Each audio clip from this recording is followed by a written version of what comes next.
kalau sebentar pulang, bapak marah. Saya kursu A, saya kursu B, tanya bab tua, TKD, jangan.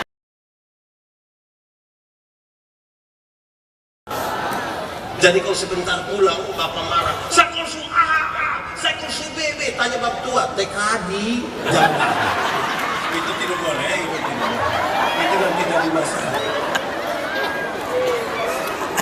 Jangan begitu, pendekatannya harus baik sedikit. Saudara tahu, kita pun kehidupan itu akan segera berakhir.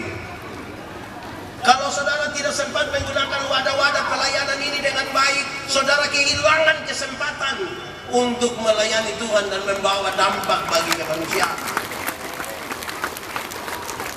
Semua yang kita cari secara jasmani itu akan segera selesai. Kehidupan kekal kita yang tidak selesai.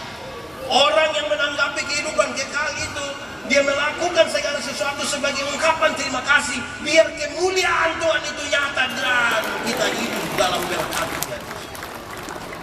Saudara tahu, beredar di grup-grup WA itu bilang begini, toh pada akhirnya semua akan selesai juga, pada akhirnya semua akan lolos. Dia mulai ulas. Satu, di usia 50 tahun, cantik atau tidak cantik tidak penting lagi. Di usia 50 tahun, cantik atau tidak cantik itu tidak penting lagi. Tidak bisa disembunyikan di balik lipstik dan bedak lagi. Tidak bisa lagi. Ibu-ibu, kalau ada yang tanya, Mama, umur berapa? Terus Mama bilang, saya 50. Terus dia sengaja kaget, bilang, hah? 50? Macam ke 35? Jangan percaya. Di umur 30 itu kita punya pipi masih kencang-kencang. So 50 kita rasa kayak meleleh. Jangan percaya. Masa ke umur 50 sama ke 35? Itu yang 15 di mana? Kalau Mama jalan sama-sama, Mama bu anak perempuan, terus ada yang tanya, siapa ini? Oh, ini siapa anak perempuan yang pertama?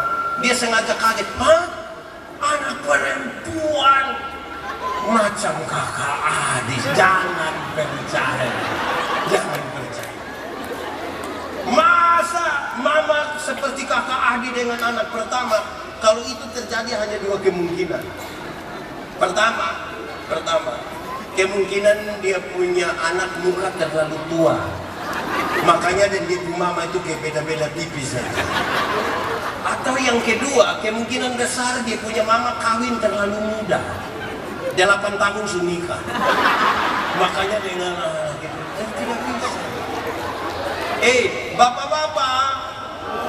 Bapak-bapak, tadi siang saya baru cerita.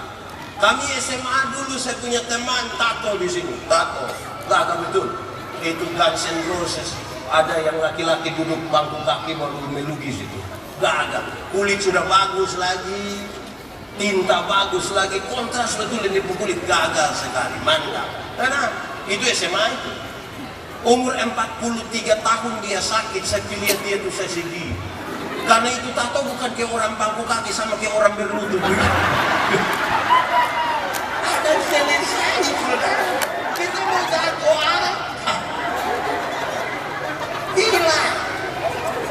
Itu usia 50. Di usia 60 tahun, saudara. Di usia 60 tahun, ada jabatan atau tidak ada jabatan, itu tidak penting. Kau pensiun.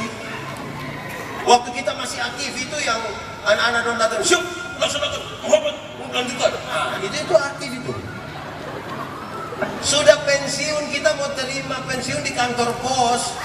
Anak kecil yang baru honor 3 bulan, dia lihat kita dari jauh sampai dulu.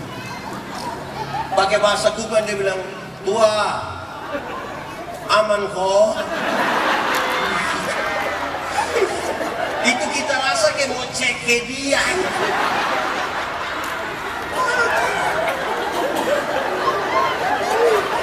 Di usia 70 tahun, di usia 70 tahun, saudara, di usia 70 tahun, rumah besar atau rumah kecil sama saja.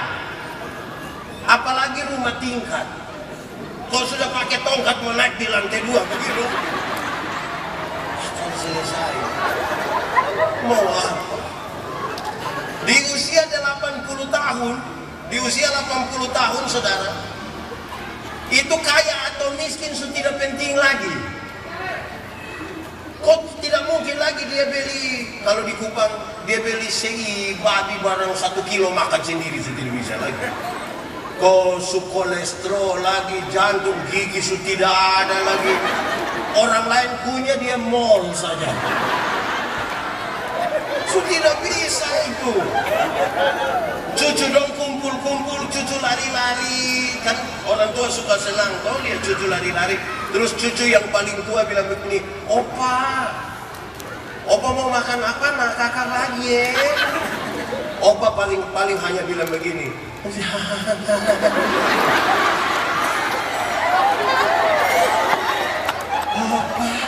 Opa kubur sah.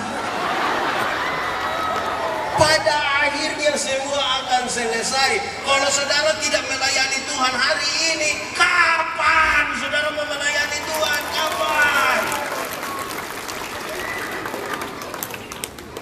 Saya bawa bapak-bapak, kaum bapak di Gemit Agape tempat saya melayani. Kita perote, kita pelayanan di sana. Habis itu ada sharing kaum bapak. Semua bapak-bapak yang bicara tuh selalu berarah kayak begini. Kenapa kami banyak tapi kami tidak ikut ibadah? Rata-rata punya kesimpulan karena sibuk. Karena sibuk. Lalu pas semua sudah bicara habis, ada satu pengusaha yang cukup sukses di Kupang. Dia bilang, Pak Pendeta saya bicara sedikit. Oke, boleh. Dia bilang begini, Pak Pendeta, untuk sibuk saya juga sibuk. Untuk sibuk saya juga sibuk. Kenapa? Karena saya punya perusahaan ada 6. Tambah toko 1. Itu toko baru tutup jam setengah 10 malam. Kalau kita meninggalkan perusahaan dan toko, itu kita tinggalkan uang puluhan juta rupiah tuh, setiap jam yang kita tinggalkan.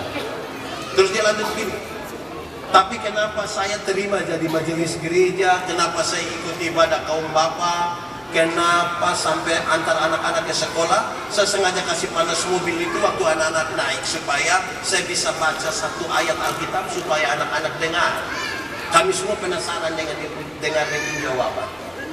Terus dia jawab begini, saya lakukan itu karena saya sayang sebuah anak-anak.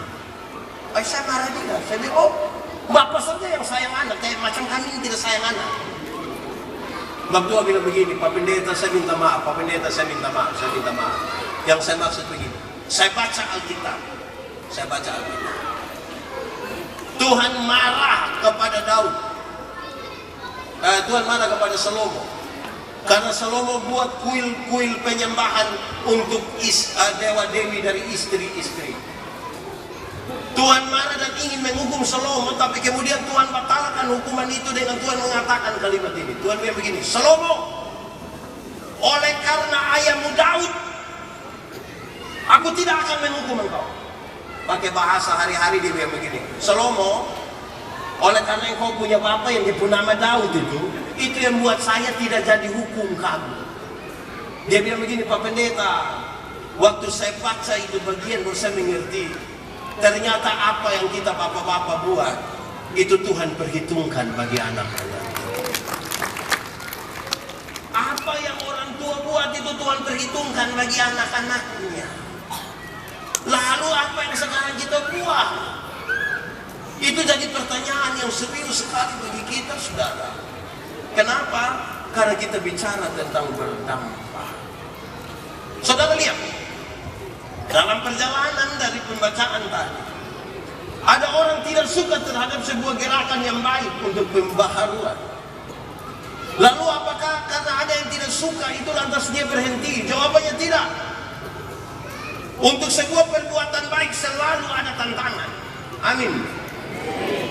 Saya lihat waktu COVID kemarin, GPM sempat ibadah di rumah. Kok ibadah dari rumah kan? Waktu ibadah dari rumah itu kan bapak-bapak yang jadi imam di rumah. Ini bapak-bapak dong kan jalan gereja ini. Terus karena liturgi dari gereja sudah sampai, mama dan anak kasih ingat, Bapak, besok pagi Papa yang pimpin. Semua sudah duduk, mama duduk, anak-anak duduk, Papa pakai batik. Bapak maju. Anak-anak kan heran, orang langsung serempak bilang, wih. Pas orang bilang wih, Bapak bilang, kamu di mana? Saya tidak usah lagi.